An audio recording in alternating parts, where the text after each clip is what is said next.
This is a good example of like a vignette scene, how we're trying to tell some story in-game. There's no traditional cutscenes in here. We have basically a bunch of soldiers here and a bunch of props that are just kind of lying around, just kind of waiting for us to add animations and stuff to.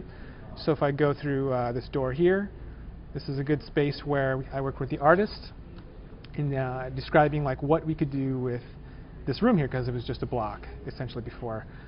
So we wanted to make a room where all the really wounded Autobot soldiers are being put into these stasis chambers where they can come back and then retrieve them later. So I have my temp Optimus right here. This is where the player will walk into, and then it'll initiate a sort of a mini little cutscene here. All our actors are being hooked up to this here, including my camera, so I know if I go in here, I can start scrubbing through it.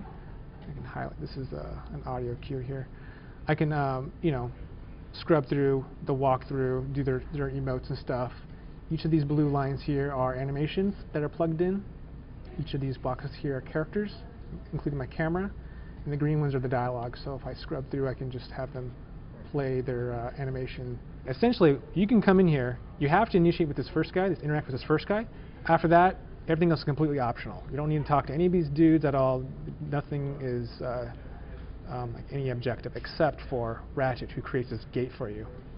So all this nonsense over here is Ratchet, essentially, all this stuff. So you go from Ratchet calls you over and then waits, then you hit the next trigger, and then he puts him on the table for you, and then you help out, you press a button. So I have all of these things right here. So this is display message right here. So this tells me that you press this button, it will initiate all these other boxes here, mat boxes.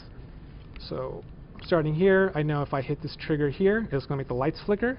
You over here is going to cause him to wave you over, and then you get close enough, it kind of just sucks you in. And I have this dialogue here, and you can move the camera. I made sure I could, makes it fill in-game as much as possible.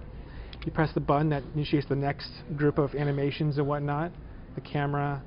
And then he's like, hey, I need you to do this. You go to an idle, and then until you press this button here, then it goes to the next animation, which triggers his animation, his animation, his animation, and the new camera.